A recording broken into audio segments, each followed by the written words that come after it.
So hi everyone, welcome to today's webinar. I'll wait a couple of seconds before I begin as people join. Feel free to say hello in the chat if you'd like to.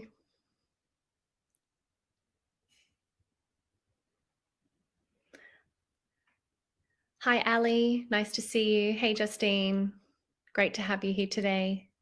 Hey Leanne, hi Jeff, good to see you.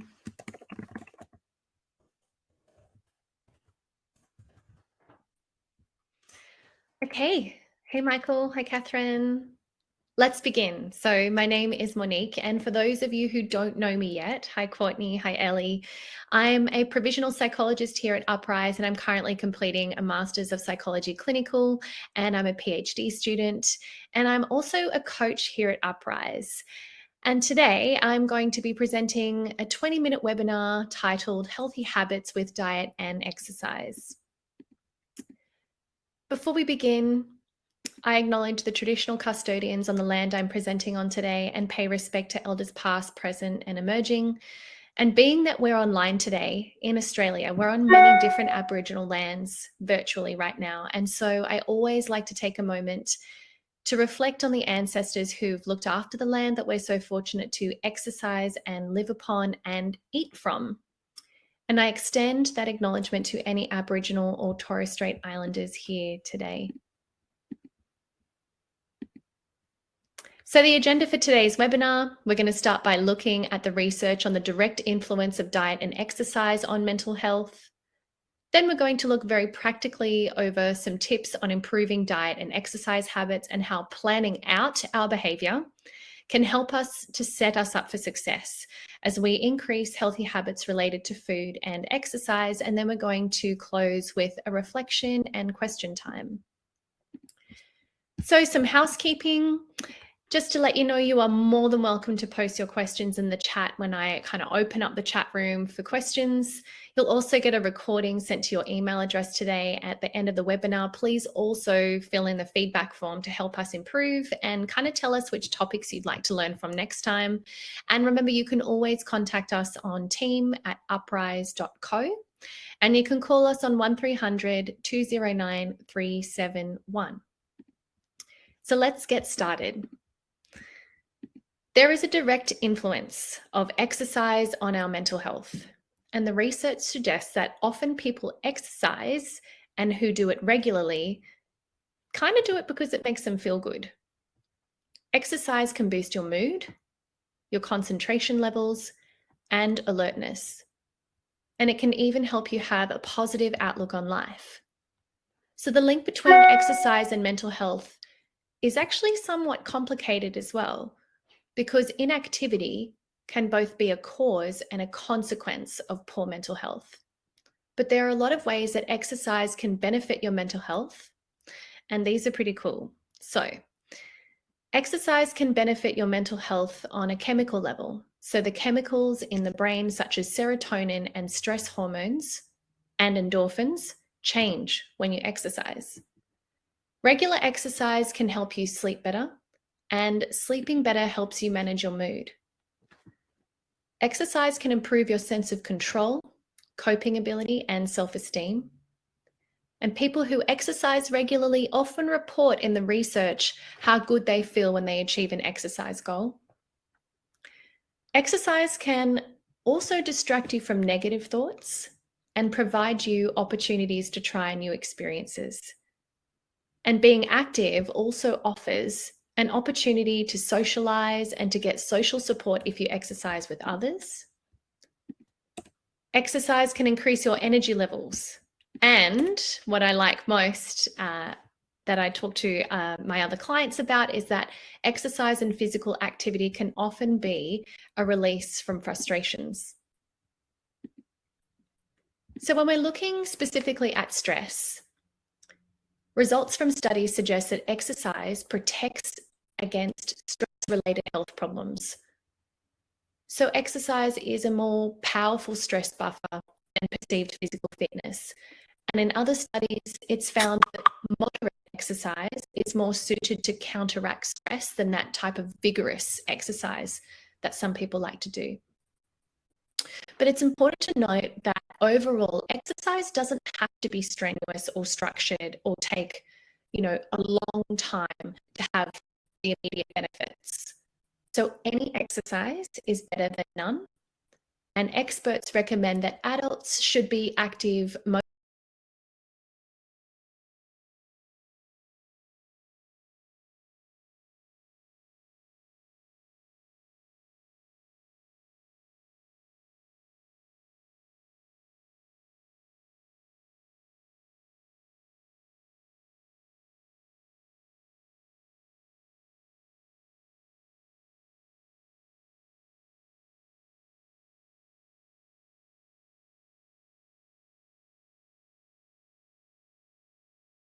Yeah, I can see it's dropped out. Am I still here? Can you see me? Okay, great. So what did you miss? The last bit I talked about, hey Jeff, thanks for letting me know, everyone. Hi, Owen. Okay, I'll go back a little bit. So exercise doesn't have to be strenuous or structured or take a long amount of time to have those immediate benefits that I was talking about before. Essentially, any exercise is better than none. And experts recommend that most adults should be active moderately if you're not doing strenuous exercise. So moderately for about 2.5 to 5 hours if you're not kind of breaking a sweat. But if you want to break a sweat, then only 1.25 or 2.5 hours per week of vigorous activity is recommended by experts. So let's actually have a look at tips on improving exercise habits. This, I thought, was the easiest way to kind of build more movement into your lifestyle. The easiest way to do this is by building what's called incidental activity into your lifestyle. So incidental movement or activity refers to any small forms of movement that accrue throughout your day. So cumulatively, they all result in increasing your level of physical activity overall. And being that a lot of people at Uprise, you're busy, you're probably a working dad, a working mum, you've got a whole bunch of commitments that you don't have a lot of time to find to exercise. So incidental activity is a really great way that we can change our exercise habits during the day. So incidental activity is not formal. It doesn't have to be at the gym, but instead it relies on kind of a series of daily exercise choices that you make. So essentially, incidental activity can be accumulated in small amounts through the day, or you can have a single longer session if you want to have exercise. But I guess incidental activity and longer sessions actually produce similar results throughout the research. So many people find it kind of easier to be active in lots of little ways throughout the day. And in the next slide, I'm going to show you some examples of incidental activity. But try to remember to think of all types of movement or physical activity as a chance to improve your health. So here are some examples of incidental activities that you can increase at work, home, or during your leisure time. So at work, you can, it's not rocket science, but you can walk up the stairs instead of taking the lift or the escalator. So sometimes in an office where I work out in a clinic, I actually walk up the fire stairs instead of taking the lift. You can cycle or walk instead of driving. So I ride my bike to the train station. I'm not sure if any of you have a bike, but that is also really helpful for incidental activity. And there's research to suggest that individuals who are of an adult age, if you use transportation as a means of actually incidental activity, it actually lowers your levels of a depression or risk of depression. So essentially, if we choose to walk somewhere instead of driving somewhere, that's what walking for transportation means. Another way you can do this at work for incidental activity is you can get off the train or the bus a couple of stops earlier or park further away and walk. And I think this is a nice one that I would encourage a lot of people to do, is organising a weekly exercise session at work and encouraging everyone to get involved. Incidental activities at home can look like doing the gardening or mowing the lawn, doing the housework instead of hiring help, that is if you have time, of course, going for a short walk before breakfast or after dinner, or at lunch if you're working from home, or both. Being active while you're watching television. So for me personally, I like to have a yoga mat in my lounge room, and I wear some ankle weights, which is very much taking us back to the 90s, but I put my ankle weights on and exercise while I'm watching Netflix. Right now I'm watching The Iron Chef, which is pretty fun. And in your spare time at leisure, some incidental activities can include parking further away from the shopping centre and walking that extra distance. Maybe while you're at the shops, if you have time, of course, doing a few more laps.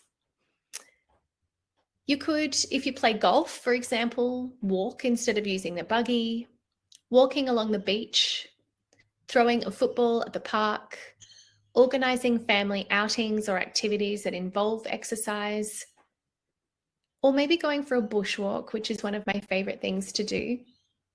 So they were some examples of incidental activities. And now I'm going to talk a little bit about another tip, which is exercising outdoors. So the research says for even greater benefits, try exercising outdoors. But if you're here in Sydney, it's really cold at the moment, and so it's really hard to exercise outdoors. Some recent studies have found that people report a higher level of vitality, enthusiasm, pleasure, and self-esteem, and a lower level of tension, depression, and fatigue after they have walked outside.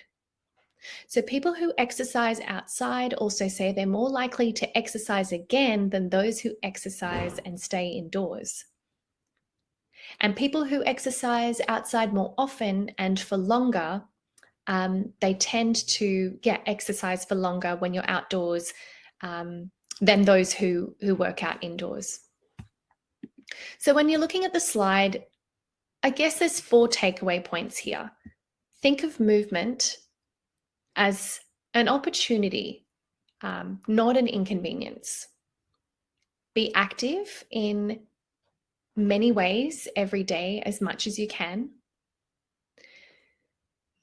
When you're ready to look at your schedule, put together at least 30 minutes of moderate intensity kind of physical activity that you can include as incidental activity in your life. And try and do this at least once per day.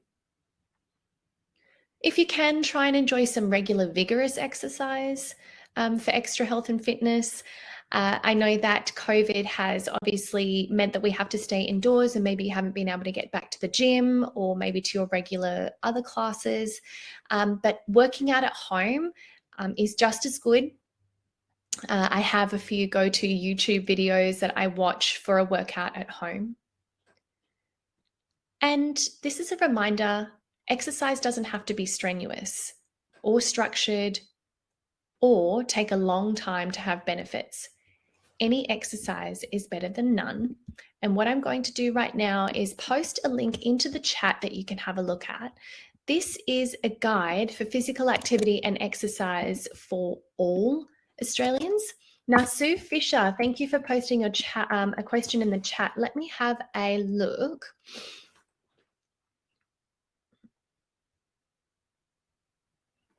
Yeah. So I can see here, so exercise, cortisol is sometimes an issue, and cortisol levels are hard to measure. It can mean multiple blood tests, absolutely. But wanting to know how to manage and reduce cortisol levels, as it's simple. Is it as simple as exercise when you're uptight and stressed? Am I on the right track? Yes, it is. So regulating those cortisol levels is really important to reduce stress. So exercise, in the research, it's evidence that exercise reduces stress. And when we're looking at cortisol, cortisol is that hormone that is associated to stress. So exercise will incidentally decrease those cortisol levels. Okay, now let's talk about diet. So the ability of specific aspects of lifestyle, such as diet, exercise, and other challenges, modulate mental function, and it's becoming increasingly recognized in the research. When you think about improving your mental health, you might not think about changing the food you eat, but there's actually a strong link between what we eat and how we feel. When you stick to a diet of healthy food, you're setting yourself up for fewer mood fluctuations, an overall happier outlook, and an improved ability to focus. So, studies have even found that healthy diets can help with symptoms of depression and anxiety. So, eating well helps give you more energy, but it also helps you sleep better, improves your concentration, and you guessed it, improve your headspace. So, before we go, I think I could see, yes, so your dogs probably will get more walks. That's awesome. I like that you have multiple dogs. I think that's really cool. Yes. Yeah, that's right. So, Sean, you bring up a really good point around crying. There is a lot of evidence in the research about the science behind crying. So, as you mentioned, crying and tears actually do reduce, obviously feelings of overwhelm and tension or sadness or anger. But crying also releases what's called oxytocin. So, that is also associated to helping us feel good. So when we cry, we release endorphins. That's why we usually feel relief afterwards. So thanks, Sean. So before we talk about tips on improving your diet and habits, it's important to note to consult your GP or a dietitian for that expert advice surrounding which diet changes are appropriate for you. But let's talk about eating well for mental health. So often, we turn to snacks that aren't super nutritious when we're stressed. So it's good to develop those coping strategies that are not related to food. So like increasing exercise or mindfulness when we're stressed. And we know that some foods are really good for a healthy mind. So make sure your diet includes things like fruits and vegetables, foods high in fiber, whole grain cereals, bread, beans, chickpeas, lentils, and nuts, and fermented foods like yogurt or olive oil and fish are really good for your mental health. Professor Felice Jacka is the director of the Food and Mind Center and the Food and Mood Center. And here are some of her tips to eating a well-balanced nutritional diet for your mental health. So she suggests that making small changes are easier to stick to. And we should start by swapping processed afternoon snacks for nutritious ones like fruit.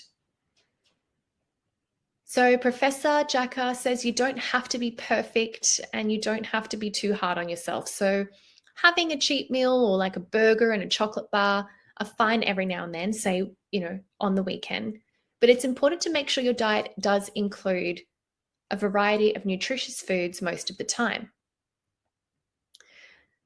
So she mentions that there are 3 top foods to incorporate into your healthy mental diet. So complex carbohydrates such as brown rice, starchy vegetables can give you energy. Quinoa, beets, and sweet potatoes have more nutritional value and can keep you satisfied for longer, more than simple carbohydrates found in sugar or candy. And then there's some lean proteins, which are really good for you too. So they lend energy and allow your body to think and react quickly. Good sources of protein include chicken, meat, fish, eggs, soybeans, nuts, and seeds. And then there's fatty acids, which are crucial for the proper function of your brain and your nervous system. And you can find them in fish, meat, eggs, nuts, and some flax seeds. So here are some more healthy eating tips. First and foremost, try and steer clear of those processed snack foods like potato chips, which can actually impair your ability to concentrate. Try and pass up those sugar-filled snacks such as candy and soft drinks, which lead to those up and downs in energy levels. Consume plenty of healthy fats, such as olive oil, coconut oil, avocado. These help your brain function. And try and have a healthy snack when hunger strikes, such as fruit or nuts or hard-boiled eggs or baked sweet potatoes, or what I'm having at the moment is soy crisps and almonds. This gives you more energy than the packaged products. Something that's really helpful is to develop that healthy shopping list and try to stick to it. A really important one is don't shop while you're hungry, because you'll be more likely to make those unhealthy impulse choices when you're at the shop. Something I wanted to mention to you is I want you to start to think about where and when you eat. So try not to eat in front of the television, which can actually be distracting and cause you to overeat. Instead, find a place to sit and relax and really notice what you're eating. Chew softly and savor the taste and the texture. So this lends us to mindful eating. This is probably my main top tip today, called mindful eating. So firstly, it can help you understand your eating habits and patterns and help you identify the foods which are maybe good or not so good that you eat on a regular basis. So when we mindful eat, research shows that keeping the journal of what we eat can be a really effective tool to help us change our behavior. So in essence, mindful eating is paying attention to how you feel when you eat and what you eat. And it's the first step in making sure you're getting well-balanced meals and snacks. And since many of us don't actually pay attention to our eating habits, nutritionists recommend keeping a food journal. So document what, where, and when you eat is a great way to gain insight into your patterns. So if you find you overeat when you're stressed, it might be helpful to stop what you're doing when the urge to eat arises and to write down your feelings, for example. By doing this, you might discover what's really bothering you. Or on the other end, if you undereat, it might be helpful to schedule maybe 5 or 6 smaller meals instead of the larger ones. So here are some apps you can try out as food journals.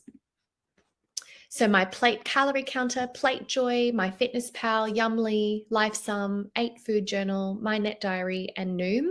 Noom is probably the most, I would say, popular at the moment. And so they are my main tips for today. I'm going to open up the room soon for question time, but I wanted to talk about how important it is to plan out your behavior. When you're looking at changing your perhaps diet or exercise habits, it can maybe be a little bit intimidating to start to think about this if you haven't done it in a while. But a plan can help you start and stick with it. So, for example, looking at exercise, your new exercise plan has a better chance of success if you, first and foremost, see your GP or an exercise physiologist before you start. And then regularly, as you continue your exercise plan, choose an activity you actually like or you've enjoyed in the past that suits your fitness levels and your abilities. Maybe start small and build up gradually if you're looking at a specific exercise regime or a schedule. Ideally, you want to choose something so you don't get bored. And you have to write your plan in the calendar. So planning out our behavior is so important because we're actually more likely to do it.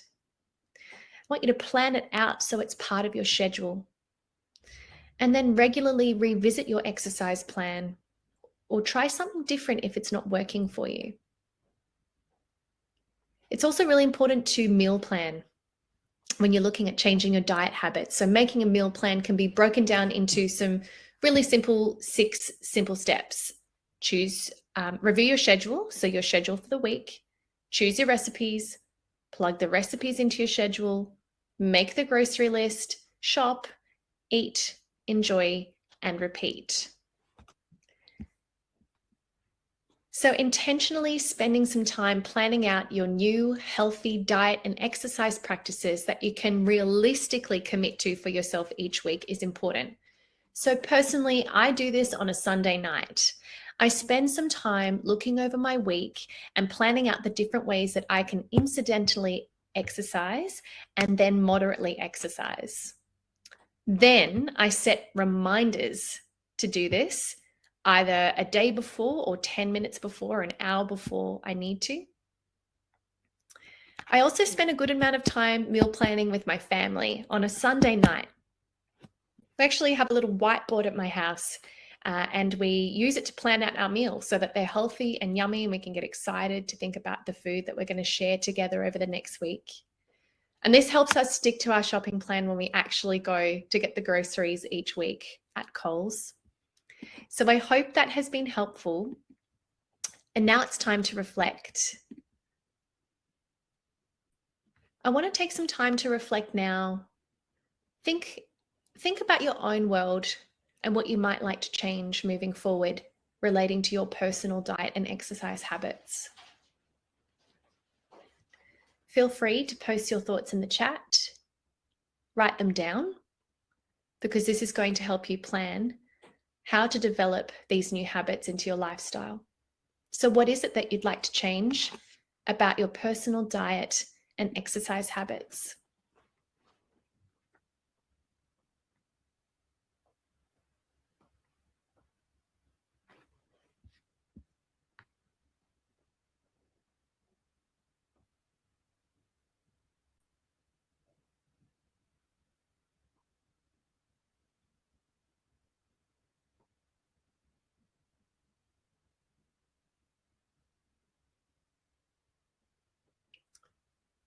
So I can see Kimberly said exercise helps in managing stress. Absolutely. Nice. Claudia's reading up a lot about how eating, about how to eat. Good. Greens first before the other foods. Nice. Michelle's saying planning a veggie garden. Nice. At your new home so you can get back to using fresh, healthy ingredients. I really heavily endorse that. And Michelle said, thank you. You're going to start planning your meals and walking more in nature. I like that. Fantastic. Justine, trying not to eat processed food. Absolutely. It's pretty tough, but planning it out helps. Okay, sweet alternatives after dinner during the week. Yes, I saw something recently on the Iron Chef.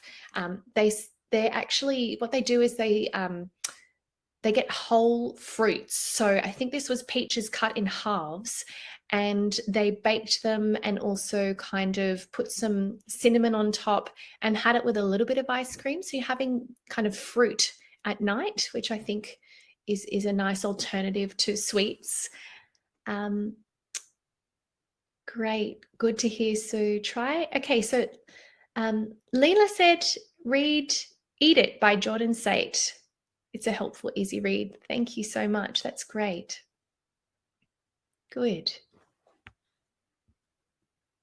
I'm glad to hear that this was inspiring. So now it's time for questions. If you have questions, go ahead and type them in the chat. Remember, you're going to get a recording sent to your email address, and please fill out the feedback form when you get the chance.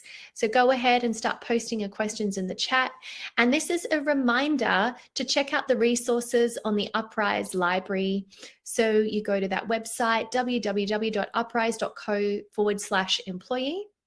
And if Uprise isn't your EAP provider, then check with your HR to find the right numbers for you to call for EAP assistance if you need to. And again, I see that Teresa has posted a link here. So the team at Uprise have got a link here. So thank you for joining the webinar today, and feel free to give us some feedback.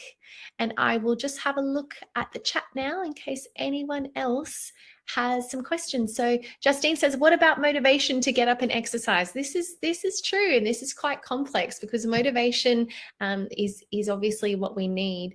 I think writing down a goal, Justine, is really important. So if you have a fitness goal that you'd like, or a health goal, making that plain and simple, sometimes writing it up on the wall to remind yourself this is the goal that you are setting yourself out to do. And then can also book in with a coach to talk about motivation as well, if you like. I hope that helps. So Claudia says, what you're craving is usually what you're missing or have deficiencies in. Magnesium. Good point. Very good point. Remember to consult your dietitian as well. Coconut oil. Heard too many pros and cons. What are my thoughts? Overwhelmingly, I think coconut oil is pretty good and safe to use depending what you use it for. And Sophie, what are your thoughts on calorie deficits? Often I'm at the end of the day and I'm under my limit, having chocolate to make up for this. Yeah, so Sophie, as I mentioned, I'm a psychologist and provisionally registered. So what's really important is to, I think, jumping into a session with a dietitian or your GP to talk about that calorie deficiency is going to be really important. Okay, and then, yes, Leela says, starting by walking, short walks, which is, yes, it's underrated. Walking is so fantastic. And then short walks are good because when you accumulate them over a long period of time, you end up walking for longer. So thank you, everyone. I hope you enjoyed today's webinar, and all the best for your future diet and exercise habits. Bye, everyone.